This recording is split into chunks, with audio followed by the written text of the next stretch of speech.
Assalamualaikum semuanya. Selamat datang di Kisah Berawan, channel yang memberikan kisah nyata dan menarik untuk dibahas. Namun sebelum itu mengklik tombol subscribe terlebih dahulu. Dan jangan lupa untuk menuliskan sholawat di kolom komentar, agar kita mendapatkan syafaat di akhir kelak. Sore itu di sebuah pos perbatasan di Kalimantan, Sersan Rian Aditya duduk di dalam bara kecil sambil membersihkan senapan SS-2V5 miliknya. Sudah hampir 3 bulan ia bertugas di daerah ini sebagai bagian dari pasukan pengamanan perbatasan. Jauh dari rumah, jauh dari istrinya, Laras, yang ia nikahi 2 tahun lalu. Laras adalah seorang wanita sederhana yang bekerja sebagai pegawai administrasi di sebuah perusahaan ekspedisi di Jakarta. Ia bukan tipe perempuan yang suka kehidupan mewah, itulah yang membuat Rian jatuh hati padanya. Sejak menikah, mereka menjalani kehidupan dengan penuh pengertian. Meski harus sering berjauhan karena tugas Rian sebagai prajurit TNI. Di sela kesibukannya malam itu, ponselnya tiba-tiba bergetar.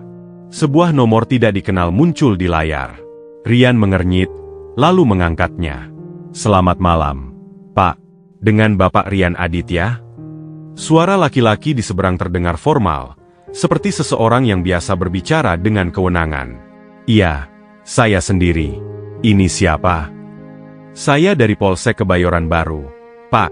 Begini, kami ingin menginformasikan bahwa istri Bapak, Saudari Laras, saat ini sedang dalam tahanan kami." Jantung Rian seakan berhenti berdetak. Ia menggenggam ponsel lebih erat. "Apa maksudnya ditahan? Laras kenapa?" "Istri Bapak tertangkap dalam sebuah penggerebekan narkoba di Hotel Grand Permata. Kami menemukan barang bukti di kamarnya, dan saat ini ia sedang menjalani pemeriksaan." Rian merasa darahnya berdesir. "Laras? Narkoba? Tidak mungkin. Istrinya bahkan tidak pernah merokok. Apalagi memakai barang haram seperti itu. Ada kesalahan. Laras tidak mungkin pakai narkoba." Suara Rian meninggi, namun ia mencoba mengendalikan emosinya. "Maaf, Pak. Kami hanya menjalankan tugas. Kalau Bapak ingin tahu lebih lanjut, silakan datang ke kantor kami," jawab polisi itu tanpa ekspresi. Telepon terputus, meninggalkan Rian dalam kebingungan. Ia langsung berdiri dan menarik napas panjang. Kepalanya penuh dengan pertanyaan. Keesokan paginya, Rian segera meminta izin kepada komandannya untuk terbang ke Jakarta. Beruntung, ia diberikan cuti mendadak karena alasan keluarga. Ia segera naik pesawat pertama menuju ibu kota. Setibanya di Jakarta, Rian langsung menuju Polsek Kebayoran Baru. Setibanya di sana, ia berhadapan dengan seorang petugas jaga. "Saya ingin bertemu dengan penyidik yang menangani kasus seorang tahanan bernama Laras," katanya dengan suara tegas. Petugas menatapnya dengan malas. "Tunggu sebentar, Pak." Beberapa menit kemudian, seorang polisi berpangkat Ibtu keluar dari ruangan. Namanya Ibtu Budi. Ia menatap Rian dengan sedikit heran. "Anda siapa?" "Saya suaminya, Rian Aditya." "Oh, suami tersangka? Silakan ikut saya."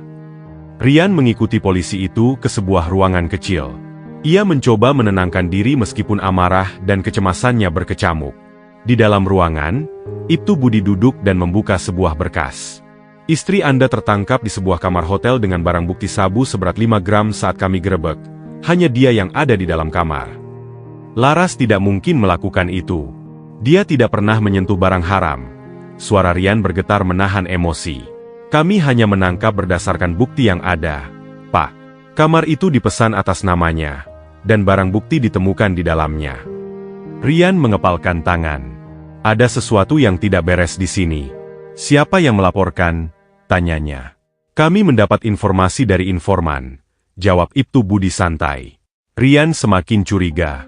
Ia menatap polisi itu tajam. "Bisa saya bertemu dengan istri saya?" Ibtu Budi terdiam sejenak, lalu mengangguk.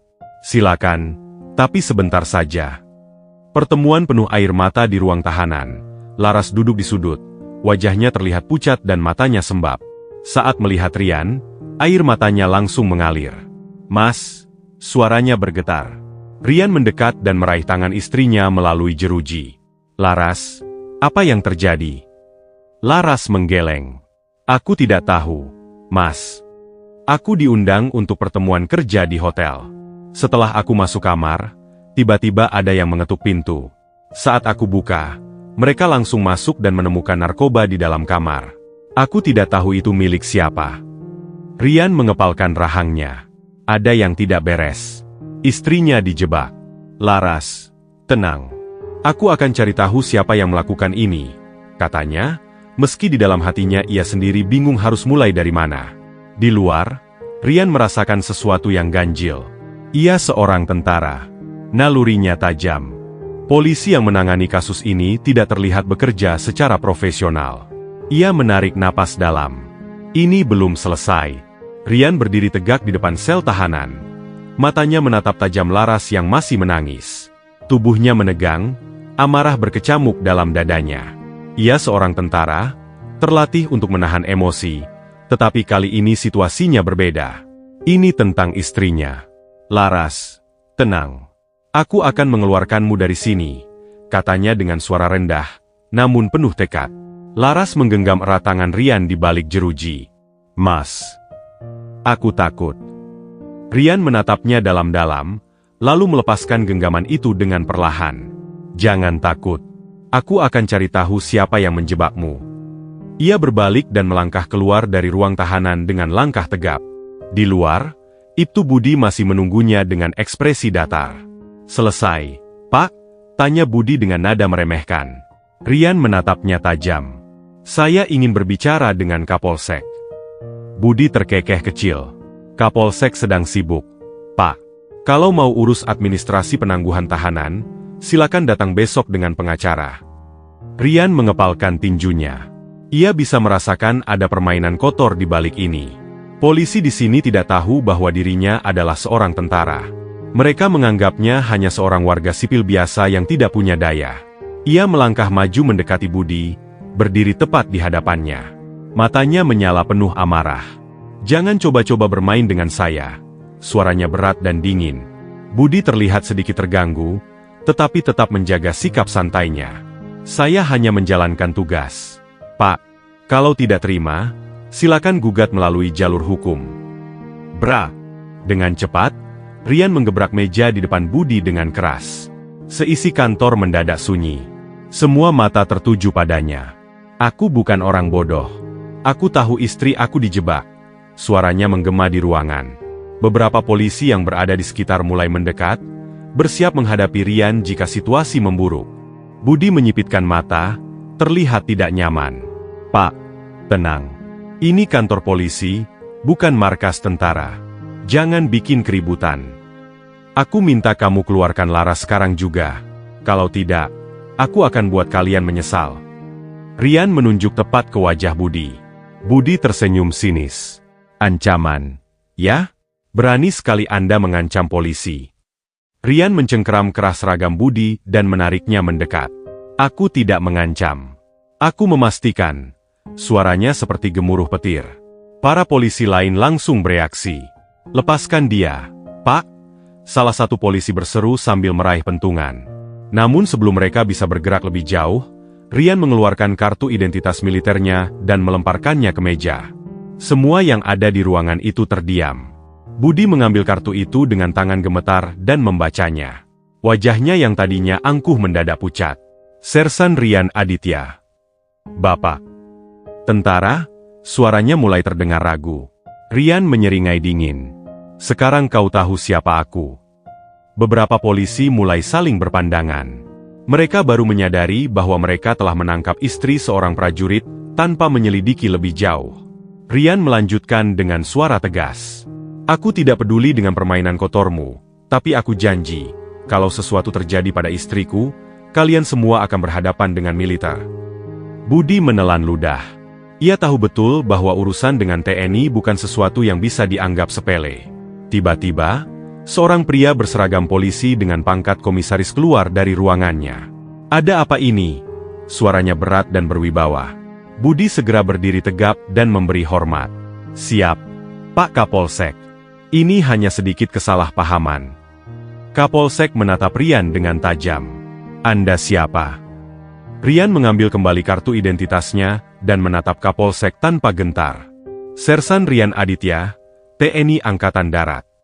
Kapolsek menghela napas dalam. Ikut saya ke ruangan, katanya dengan suara lebih tenang. Rian mengikutinya masuk ke dalam ruangan Kapolsek, meninggalkan para polisi yang masih terdiam di luar. Kapolsek, Komisaris Sudarmaji, duduk di balik mejanya dengan wajah serius. Rian berdiri tegak di hadapannya, masih dengan ekspresi marah yang sulit ia sembunyikan. "Apa maksud Kapolsek menangkap istri saya tanpa bukti yang jelas?" tanya Rian dengan nada menekan. Sudarmaji menyandarkan tubuhnya ke kursi, melipat tangannya di atas meja. Ia tidak menunjukkan ekspresi bersalah, justru terlihat tenang. "Sersan Rian, saya mengerti perasaan Anda, tapi kami hanya menjalankan prosedur. Istri Anda tertangkap dengan barang bukti narkoba di dalam kamarnya. Dan saya yakin dia dijebak." Rian membalas cepat. Dia bukan pemakai, bukan pengedar. Sesuatu yang tidak beres sedang terjadi di sini. Kapolsek menghela napas panjang. Ia melirik Ibtu Budi yang berdiri di sudut ruangan. Sekilas ada isyarat di antara mereka, sesuatu yang tidak lepas dari pengamatan Rian. Sudarmaji kemudian menatap Rian dengan tatapan lebih tajam. "Dengar, Sersan. Saya paham bahwa Anda seorang tentara. Saya hormati institusi Anda, tapi ini masalah kepolisian. Jika Anda ingin membela istri Anda, silakan ikuti prosedur hukum yang berlaku." Rian mengepalkan tinjunya. "Prosedur hukum?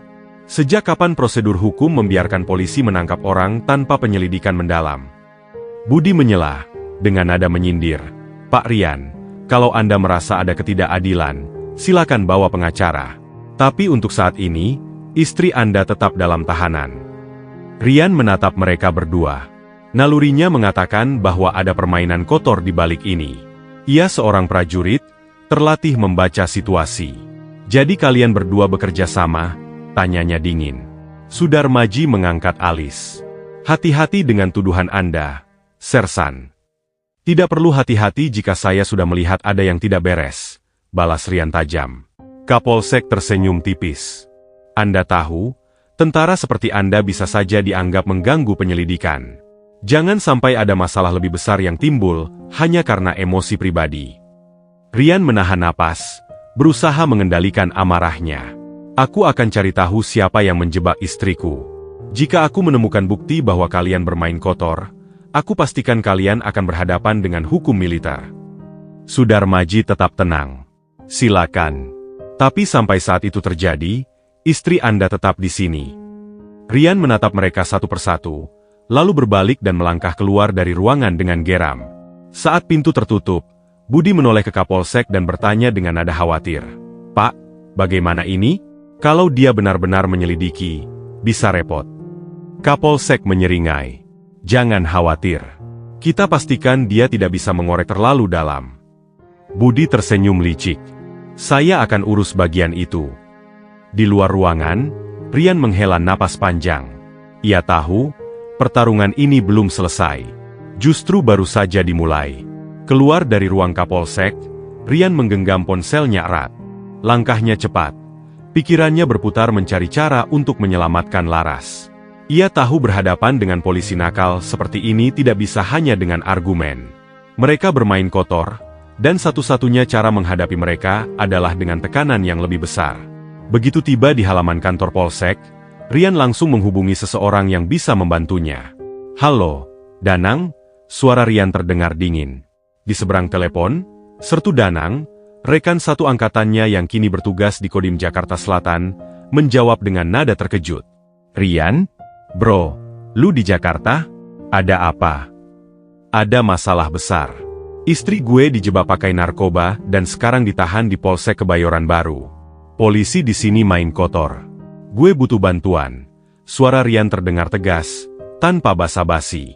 Danang terdiam sejenak, lalu suaranya berubah serius. "Berani mereka main kotor sama istri prajurit? Tunggu, gue panggil anak-anak." Sambungan terputus. Rian tahu, dalam hitungan menit, teman-temannya akan datang. Ia tidak sendiri. Amukan di kantor polisi. Rian kembali masuk ke dalam kantor Polsek. Kali ini, ia tidak datang dengan sikap sabar. Langkahnya berat, matanya menyala penuh amarah. Di dalam, Ibtu Budi masih berdiri di dekat meja administrasi, berbicara dengan beberapa anak buahnya. Saat melihat Rian kembali masuk dengan wajah penuh amarah, ia mendengus. "Pak Rian, saya sudah bilang." Brak! Sebuah meja terguling saat Rian menendangnya dengan keras. Semua orang di ruangan itu terkejut. Beberapa polisi refleks meletakkan tangan di pinggang mereka, mendekati senjata. Rian menunjuk langsung ke wajah Budi. "Aku sudah cukup sabar. Sekarang aku mau istriku keluar dari sini, atau aku akan buat tempat ini porak-poranda." Budi tersentak. Ia belum pernah melihat warga sipil seberani ini. "Kau gila, ya? Ini kantor polisi, bukan tempat preman," bentaknya. "Dan aku bukan preman. Aku tentara. Dan kalian semua sudah salah langkah." Suara Rian menggema di seluruh ruangan. Beberapa polisi mulai mendekat untuk mencoba menenangkan situasi. Namun sebelum mereka bisa bergerak lebih jauh, brum! Suara deru motor dan mobil berhenti di depan kantor polsek. Beberapa detik kemudian, pintu kantor polisi terbuka lebar. 5 orang prajurit TNI berseragam dinas lengkap masuk dengan langkah tegap. Di depan mereka, Sertu Danang berdiri dengan ekspresi dingin. "Rian, kami di sini," kata Danang sambil melirik ke arah polisi-polisi yang kini terlihat gelisah. Budi mundur 1 langkah. Matanya melirik Kapolsek Sudarmaji yang baru keluar dari ruangannya. Wajah Sudarmaji berubah drastis, tidak lagi setenang sebelumnya. Kapolsek berdeham, mencoba mengambil kendali situasi. "Apa maksud kalian datang ke sini dengan gaya seperti ini?" Sertu Danang tersenyum miring. "Kami dengar ada masalah dengan istri seorang prajurit. Kami ingin memastikan bahwa hukum ditegakkan dengan benar." "Apa maksudmu? Ini urusan kepolisian." Brak! Rian kembali menggebrak meja, kali ini lebih keras. "Jangan bicara soal hukum kalau kalian sendiri yang melanggarnya. Aku mau lihat istri aku sekarang." Kapolsek mulai kehilangan ketenangannya. Ia tahu jika situasi ini tidak dikendalikan, masalahnya bisa sampai ke atasan militer. "Baik, kita bisa bicarakan ini," katanya akhirnya, mencoba mengulur waktu. Namun Rian tidak mau menunggu lebih lama. Ia melangkah maju dan menarik kerah baju Budi. "Buka selnya sekarang juga." Budi yang tadi masih bersikap arogan kini tampak gugup. Ia melirik Kapolsek, mencari arahan. Kapolsek akhirnya menghela napas panjang. "Buka selnya," katanya dengan suara pelan. Budi dan beberapa polisi lainnya langsung bergerak menuju ruang tahanan. Beberapa menit kemudian, Laras keluar dengan wajah lelah. Matanya membesar saat melihat suaminya dan sekelompok tentara berdiri di sana. "Mas," suaranya bergetar. Rian langsung mendekapnya erat.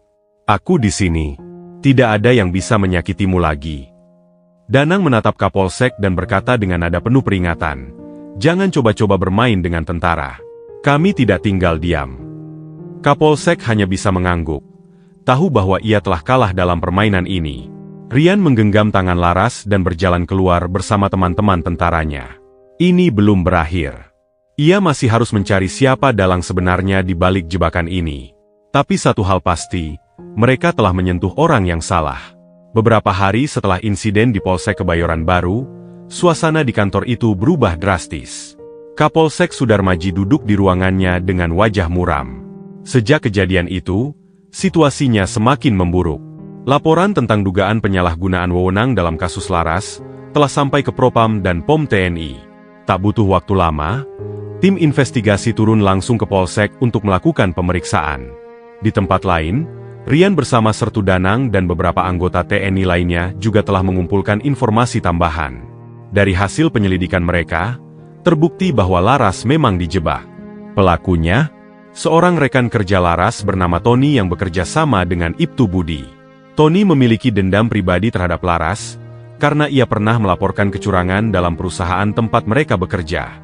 Ia kemudian bersekongkol dengan Budi untuk menjebaknya, menggunakan jaringan pengedar narkoba lokal untuk menaruh barang bukti di kamar hotel Laras. Setelah bukti-bukti dikumpulkan, Rian dan rekan-rekannya menyerahkan semua itu ke POM TNI dan Divisi Propam Polri. Proses hukum pun berjalan dengan cepat. Hari itu, kantor Polsek Kebayoran Baru dipenuhi oleh beberapa petugas dari Propam yang datang langsung untuk melakukan sidah. Kapolsek Sudarmaji hanya bisa duduk diam di ruangannya saat seorang perwira tinggi masuk dengan wajah serius. "Komisaris Sudarmaji, berdasarkan hasil investigasi, Anda terbukti melakukan pembiaran terhadap praktik kotor di institusi ini dan menyalahgunakan wewenang. Mulai hari ini, Anda resmi diberhentikan dari jabatan Anda sebagai Kapolsek Kebayoran Baru. Wajah Sudarmaji pucat. Ia mencoba berargumen, tetapi ia tahu perintah ini sudah final. Tak lama kemudian, ia dipanggil ke Polda untuk menjalani pemeriksaan lebih lanjut. Sementara itu, nasib Ibtu Budi jauh lebih buruk. Setelah interogasi yang ketat, ia akhirnya mengaku menerima suap dari Tony untuk menjebak Laras. Tak butuh waktu lama, ia dipecat dari kepolisian dan dijatuhi hukuman pidana atas penyalahgunaan wewenang, pemerasan, serta keterlibatannya dalam jaringan narkoba ilegal. Saat Budi digiring ke mobil tahanan, ia sempat melirik ke arah Rian yang berdiri dengan ekspresi datar. "Kau." Yang menyebabkan semua ini, geramnya. Rian hanya menatapnya dengan tajam. "Kau yang menghancurkan hidupmu sendiri." Pintu mobil ditutup, dan Budi dibawa pergi menuju tahanan. Akhir yang keadilan beberapa hari kemudian, Laras resmi dibebaskan sepenuhnya dari segala tuduhan. Ia masih sedikit trauma dengan kejadian itu, tetapi Rian selalu ada di sampingnya. Saat mereka berjalan keluar dari kantor polisi setelah menerima surat keputusan bebas, Laras menggenggam tangan Rian erat. "Mas, kalau bukan karena kamu, aku tidak tahu apa yang akan terjadi." Rian tersenyum kecil. "Aku sudah berjanji untuk selalu melindungimu, kan?" Di seberang jalan, Sertu Danang dan beberapa teman prajurit lainnya berdiri, menunggu mereka. Danang menepuk bahu Rian. "Hukum akhirnya ditegakkan. Sekarang, saatnya kamu kembali ke tugasmu.